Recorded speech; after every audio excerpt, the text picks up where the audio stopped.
नमस्कार, मैं हूं दीपाली राणा। आप देख रहे हैं शे बाजार लाइव। नमस्कार, दिल्ली स्टूडियो से मैं हूं वीरेंद्र कुमार। शे बाजार लाइव में आप सभी का स्वागत है। फेड के एक फैसले के बाद कल 109 अंकों पर निफ्टी खुला था एक समय, और उसके बाद थोड़ा सा धीमा पड़ा, नीचे आया, और नीचे आने के बाद फिर टिका। आखिरी में आकर आप देखिए तो बड़ी अच्छे हालात तो बंद हुआ, लेकिन एक निफ्टी बैंक अगर आप देखें वो थोड़ा साथ और देता तो अच्छी बात होती। लेकिन निफ्टी बैंक का ही एक कंपोनेंट जिसने बहुत अच्छा साथ दिया वो था क्या? PSU bank. जी हाँ, शानदार तेजी। लेकिन एक और चीज़ मैं कहूँगा, कल खरीदारी कम थी, शॉर्ट कवरिंग यानी मंदड़िया जो था वो बैकफुट पे डिसाइसिव था। आज वो क्या करेगा, आइए संकेतों के सहारे ये जानने की कोशिश करते हैं। आपके स्क्रीन पर आप देखें तो लगभग 12 अंकों पर 8891 यानी हम खुलते ही साथ अगर आप देखें तो एक स्ट्रॉन्ग सप्लाई जोन यानी करीब 8920 8960 से शायद स्ट्रगल करने की, शायद भिड़ने की, शायद अगर आप देखें उसको पार करने की चेष्टा करेंगे। लेकिन आज का सेशन बड़ा क्रिटिकल है, क्योंकि इससे हमको ये भी मालूम चलेगा कि आखिरकार सितंबर की सीरीज का जो क्लोजिंग लेवल होगी उसके लिए रेंज क्या बन रही है, वो किस दायरे में हो सकती है। आइए रणनीति क्या होगी हमारी, और आई थिंक हम क्या अप्रोच लेके चल रहे हैं इसके आधार पर। देखिए, कल शॉर्ट कवरिंग के चलते बाजार में तेजी थी। फ्रेश बैंक के इंडिकेशन काफी कम मिले, ताजा खरीद के संकेत बेहद कम थे, आप देखें बेहद कम थे, और आप आंकड़ों में भी देखिए तो शायद वो आपको झलकेगा नहीं। कल 8500 से और जो 8800 की पुट थी, एक अच्छी बात थी कि पुट राइटिंग हुई, बेस थोड़ा सा ऊपर आ गया। जो अब सपोर्ट जो कि करीब 8680 पे था, वो 100 अंक अगर आप देखें शिफ्ट होकर 8790 पे आ गया। लेकिन याद रखिए, जैसे कि मैं पहले भी कहा, 8920 8960 ये एक काफी स्ट्रॉन्ग सप्लाई जोन होगा। शायद यहाँ पे आके आपको अनवाइंडिंग प्रेशर नजर आए। Nifty bank for the timing जिस तरीके से कल 20250 पार नहीं कर पाए, इसमें वीकनेस लग रही है। और याद रखिए, इस बाजार की सबसे कमजोर कड़ी यही रहेगा।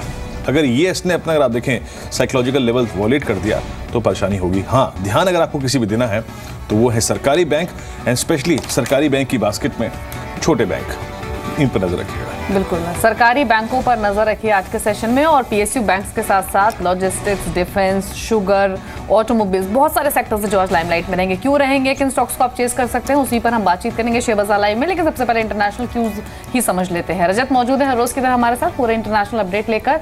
रजत, यूएस मार्केट में फेड फ्यूड रैली एक्सटेंड होती हुई दिखी है, नेस्डैक ने भी अपने लाइफ टाइम हाइस पर रहा है। ओवरऑल कामकाज कैसा दिखा है, और क्या ये एक्सटेंशन जो हम यूएस मार्केट से हमने देखी है वो एशियन मार्केट से भी रिफ्लेक्ट हो रही है? यूएस मार्केट्स तो काफ़ी स्ट्रॉन्ग थे और लगातार दूसरे ट्रेडिंग सेशन में स्ट्रॉन्ग थे, लेकिन एशियन मार्केट से काफ़ी मिले जुले संकेत देखने को मिल रहे हैं। कल की छुट्टी के बाद आज खुला तो 15 पॉइंट्स का ड्रॉप है। चाइनीज़ मार्केट्स थोड़े कमजोर दिखाई दे रहे हैं, इतने स्ट्रॉन्ग भी वाले नहीं है। हैंगसेंग में एक पुल बैक है, कॉस्पी पुल बैक शो कर रहे हैं, तो मिले जुले संकेत एशियन मार्केट से क्लियर कट इंडिकेशन नहीं है। और एसजेक्स निफ्टी फिलहाल 15-16 अंकों की बढ़त के साथ कामकाज कर रहे हैं, तो हो सकता है कल के स्ट्रेच को शुरुआती सत्र में एटलीस्ट होल्ड कर जाएं हम। लेकिन अमेरिकन मार्केट जिसके बारे में बात कर रहे थे उसमें 0.5 से 1% के आसपास की तेजी बनी। 100 अंक तो यहाँ पर डाउ जोन्स में तेजी बन गई, और लगातार सेकंड कंसेक्यूटिव सेशन था जहाँ पर स्ट्रॉन्ग गेन्स आए। फेड के फैसले के बाद ये तेजी बनती हुई नजर आ रही है। नैस्डैक दूसरे दिन रिकॉर्ड स्तरों पर बंद हुआ। सबसे ज़्यादा लाइमलाइट में स्टॉक्स थे वो थे एनर्जी, साथ ही साथ रियल्टी और बायोटेक। एनर्जी स्टॉक्स इसलिए भी क्योंकि कल के सत्र में क्रूड काफ़ी स्ट्रॉन्ग परफॉर्म कर रहा था, 2% की तेजी। आज WTI की जो ओपनिंग है वो थोड़ी नरमी के साथ हुई है, लेकिन कल 2% के आसपास की तेजी बन रही थी। और जो इंडिकेटर्स थे, जॉबलेस क्लेम्स, वहां पर वीक ऑन वीक बेसिस पे आंकड़ा बेहतर था, गिरावट देखने को मिली। मौजूदा घरों की बिक्री 0.9% गिरी, अनुमान से कम गिरती हुई नजर आई, तो इंडिकेटर्स ने भी सपोर्ट किया, जिसका असर अमेरिकन मार्केट्स पे देखा। और यूरोपियन मार्केट्स 2% की तेजी के साथ बंद है, क्योंकि उन्होंने कल फैक्टर इन किया फेड के अनाउंसमेंट्स को, और वहां पर मेटल माइनिंग शेयर्स पे दमदार रिटर्न्स मिल रहे थे। आज देखना होगा वीकली क्लोजिंग है, क्या इन गेंस को संभाल पाता है निफ्टी, और 8800 के लेवल के ऊपर ही क्लोजिंग काफी मायने रखेगी बाजार की। शुक्रिया रजत आपका। एसजेक्स निफ्टी इनफैक्ट अब 12 अंक ऊपर आ चुका है, ऑलमोस्ट इंट्राडे हाईस पर ही ट्रेड कर रहा है। और शुरुआत एशियन मार्केट्स की भी ठीक ठाक हुई है, और अच्छे इंडिकेशंस हमें मिल रहे हैं यूएस मार्केट से भी। किरण यादव हमारे साथ मौजूद हैं, उनसे बातचीत करते हैं। किरण, गुड मॉर्निंग। 8850 के लेवल को कल निफ्टी ने होल्ड किया और उसके ऊपर ही क्लोज किया। थोड़ा सा वॉलेटाइल जरूर हुआ था गैप अप ओपनिंग के बाद, लेकिन डिसेंट क्लोजिंग कल दी है। आज क्या कल का मूव स्ट्रेच होता हुआ आप देख रहे हैं? इंडेक्स पर क्या स्ट्रेटेजी ट्रेडर्स को रेकमेंड करेंगे आज इंट्राडे के लिए? Good morning Deepali, good morning Virendra. मुझे लगता है निफ्टी ने एक बहुत इंपॉर्टेंट रेजिस्टेंस तोड़ चुका है। 8825 और 8850 ये बड़ा रेजिस्टेंस जोन हुआ करता था, उसको कल इसने अच्छे वॉल्यूम के साथ तोड़ा है। तो यही अभी जो रेजिस्टेंस था वो सपोर्ट का काम करेगा। और ऐसा लगता है कि 8900 जहाँ पे डेरिवेटिव डेटा का ओपन इंटरेस्ट एडिशंस बहुत ज़्यादा दिखाई दे, कॉन्सेंट्रेशन ज़्यादा है, वो एक हर्डल बन के बनेगा। मुझे लगता है कि अगर 8900 निकल जाते हैं तो 8950 इमीडिएट टारगेट देखने को मिल जाएंगे। तो आज के लिए ट्रेडिंग रणनीति ऐसी होनी चाहिए, आपको बाय करना है, स्टॉप लॉस 8820 का रखना है और टारगेट्स 8950 के होने चाहिए। जी, फटाफट से डेरिवेटिव डेटा को भी समझ लेते हैं आज के। और कल जो हमने एक स्ट्रॉन्ग बाउंस इंडियन मार्केट्स में देखा, उसमें इंस्टीट्यूशंस की अप्रोच क्या रही है। एक तो ये जानना बहुत ज़रूरी है वीरेंद्र कि क्या सेंटिमेंट्स चेंज हुए हैं इंस्टीट्यूशंस के, और दूसरी चीज़ ये आपने ये भी मेंशन किया था अभी शो की शुरुआत में कि कल के सेशन में फ्रेश बाइंग कम थी, शॉर्ट कवरिंग ज़्यादा थी। एग्जैक्टली क्या इंडिकेशंस हैं? दिवाली देखिए, पहले शुरुआत करते हैं एफआईएस के आंकड़े से। देखिए कैश कमिटमेंट तो उनकी तरफ से आ रहे हैं, 336 करोड़ रुपए का उनकी तरफ से कैश आया। डीआईएस ने अगर आप देखें लगभग 310 करोड़ रुपए की खरीदारी करी। तो दोनों अगर आप देखें जो संस्थागत निवेशकों की श्रेणी थी, वहां पर आपको बैंक की फिगर दिखाई दी। डेरिवेटिव्स में वायदा कारोबार में एफआईएस ने लगभग 95 करोड़ की बिकवाली करी। और अगर आप इंडेक्स को देखें दीपाली, इंडेक्स के आंकड़े देखिए, 300 करोड़ की बिकवाली। नो डाउट कि निफ्टी जब डे हाई पर गया तो उन्होंने एक बार के लिए अनवाइंड करने का अपना मन बनाया। नो डाउट जब निफ्टी बैंक डे हाई पर था उन्होंने अनवाइंड किया। सिर्फ अगर आप देखें जो उनके लॉन्ग्स थे वो थोड़े बहुत बैंक्स में थे। हमें स्पेशली अगर आप देखें पीएसयू बैंक्स, स्टॉक फ्यूचर्स में उनकी तरफ से अगर आप देखें 500 करोड़ की बाइंग है, सॉरी इंडेक्स ऑप्शन में माफ कीजिएगा। इसमें ज़्यादा संकेत क्या था कि एक तो उन्होंने अपनी पुट्स थोड़ी बहुत कवर करी है, जो लॉन्ग पुट थी उन्होंने कवर करी है, और उन्होंने कल कॉल भी खरीदी थी, यानी उन्होंने लॉन्ग कॉल काफ़ी क्रिएट करी थी। और साथ ही साथ एक और चीज़ दीपाली कि उन्होंने स्टॉक फ्यूचर्स को बेच के थोड़ा सा अपने आप को हेज किया है। एफआईएस के डेटा से बहुत क्लियर कट इंडिकेशन नहीं मिलेगा, लेकिन जाइए आप जाके देखिए कुछ दिग्गज स्टॉक्स को, एलएनटी, केन, एसबीआई, पीएनबी, ओबीसी, इन सबको देखिए। अगर आप देखें क्या इंस्टेंस मिल रहा था कि शॉर्ट कवरिंग मंदड़िया बैकफुट पे था। आई थिंक सडनली आपको एक इवेंट मैच्योर हुआ ऑन द पॉजिटिव साइड, उसके ऊपर एक साइकोलॉजिकल प्रेशर था, वो अपनी पोजीशन कवर कर रहा था और वो मार्केट्स को ड्राइव कर रही थी। तो जो आपको बहुत स्ट्रॉन्ग स्ट्रक्चर्स दिखाई दे रहे हैं उनमें शॉर्ट कवरिंग थी। हाँ, कुछ अच्छे स्टॉक्स भी थे जिनका जिक्र मैं कुछ देर में करूंगा, लेकिन आप कॉल्स को देखिए, 8800 की कॉल शॉर्ट होल्डर बैकफुट पे, 8900 की कॉल शॉर्ट होल्डर बैकफुट पे, 9000 की कॉल में अगर आप देखें करीब 2 लाख शेयर खरीदे गए।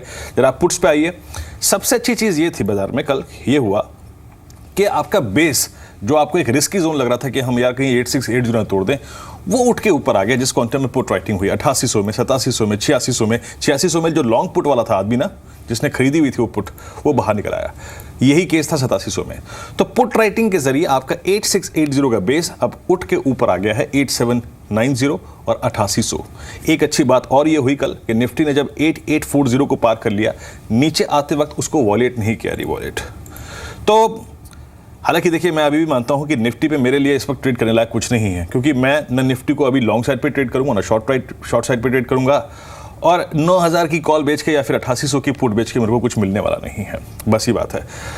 तो अभी लेट्स चेक क्या होता है, क्योंकि आपको आज ये भी तय करना है कि ये सीरीज कहाँ एक्सपायर होगी, फाइनली 9000 के ऊपर या फिर फाइनली 8800 के नीचे। तो वक्त दीजिए फॉर द टाइमिंग निफ्टी को।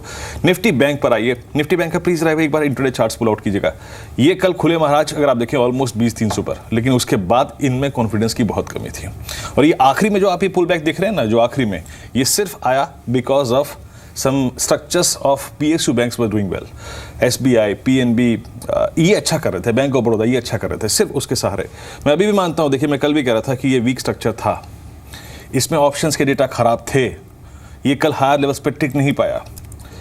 आपको ध्यान देना है तो बैंक में याद रखिए, प्लीज ध्यान दीजिए पीएसयू बैंक बास्केट्स पे, वहां पर वो भी मिड टर्म प्रोस्पेक्टिव से, not exactly short term prospective से। और मैं एक बात आपको अलर्ट के तौर पे कहता हूं, इसमें कॉन्फिडेंस की कमी थी, ये कभी भी एक बड़ी शॉर्ट कवरिंग का शिकार हो सकता है, सॉरी लॉन्ग अनवाइंडिंग का यानी मुनाफा वसूली का शिकार दीपाली हो सकता है इंडेक्स।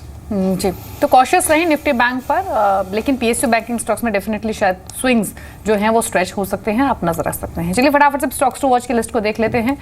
और पहले तो एक इनफैक्ट किरण, बैंकिंग स्टॉक्स की बात हो रही है तो मैं स्पेशली जो छोटे सरकारी बैंक हैं जहां पर एक स्ट्रॉन्ग बाइंग इंटरेस्ट हमने स्पेशली आखिरी के आधे घंटे में देखा था, oriental bank of commerce, bank of India, ये सभी स्टॉक्स चल रहे थे। कोई ट्रेड इनमें से आपने पिक किया है आज इंट्राडे में?